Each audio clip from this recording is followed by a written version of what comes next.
When you purchase an investment property, you're able to rent out your home and earn money for it. And when it comes to investing in stocks, you can actually do something similar. It's called stock lending, and it allows you to earn extra money for the shares of stocks sitting in your account. Stock lending is like renting out your stocks for extra cash. And though it is a common practice in financial markets, it is not right for everyone.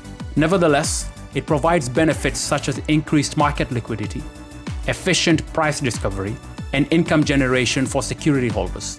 It also carries certain risks. There's much to learn about whether stock lending is a good fit for your finances. So let Finance Dissected break it down in this video.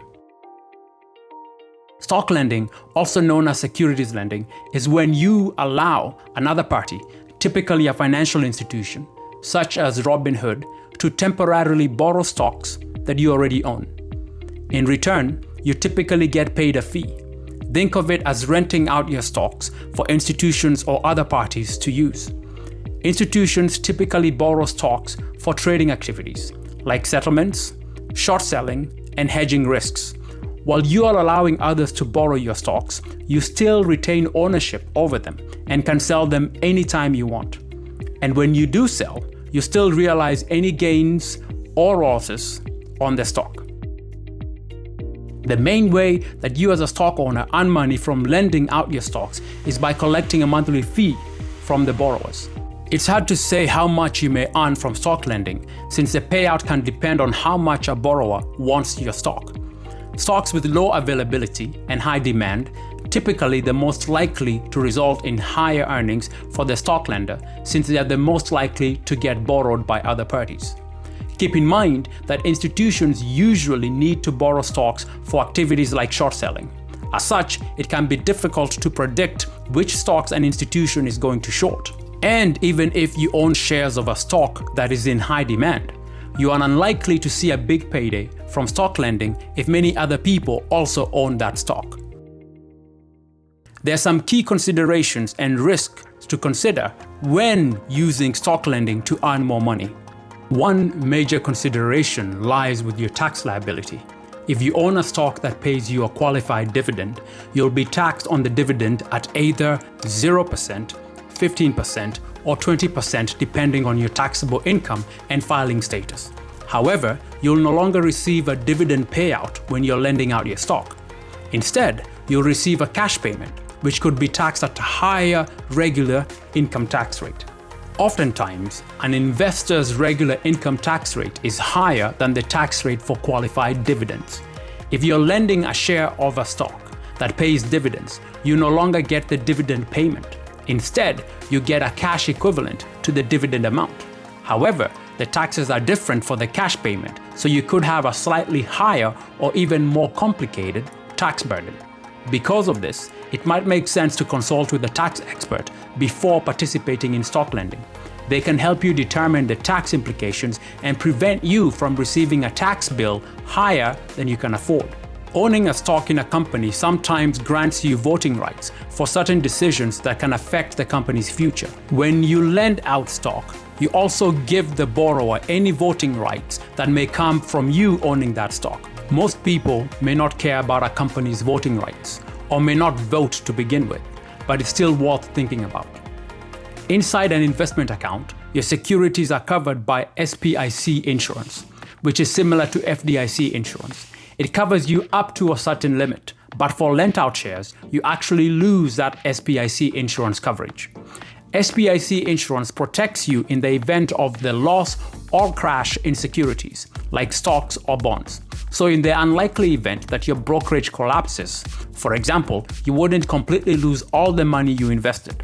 But when your shares of a stock are currently being borrowed, they are temporarily not protected from loss. Though the collapse of a brokerage is a very extreme circumstance, that loss of protection is still very much worth thinking about.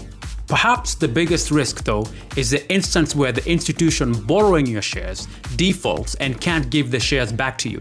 While your investment is no longer SPIC insured while it's being lent out, institutions borrowing shares must put up collateral that's equivalent to 105% of the value of the shares they're borrowing. This money would be used to pay you back if the institution defaults. So if I'm a hedge fund and I'm borrowing your $1,000 worth of stock, I have to set aside $1,050 in cash in a separate account and leave it there for the duration of time that I borrowed it. You get access to that collateral, so it mitigates that risk of default. However, even if you get back the value of the borrowed shares, you'll have to repurchase those stocks if you want to own them again. This means that you could miss out on any potential upward movement in the stock's value. Again, the risk of a borrower defaulting is low, but it's still good to educate yourself on the possible scenarios and make sure you can emotionally stomach the risk. Many brokerage firms and platforms have some guidelines on who can use their stock lending features to allow others to borrow their shares. This criteria can vary broadly by brokerage, but eligible users will typically need some investment experience, meet a minimum requirement on their account, and are not engaged in day-to-day or similar trading activities.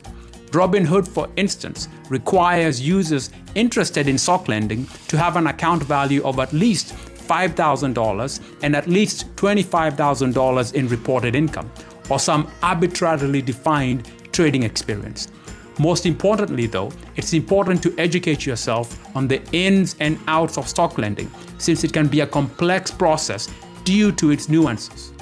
Keep in mind that stock lending is best for individuals who are okay with stomaching more risk and complexity. Some popular investment platforms like Robinhood and TD Ameritrade allow users to lend stocks and other securities they are invested in. On Robinhood, it's rather simple to enable the stock lending feature, assuming that you have already met the account minimums and other criteria for eligibility.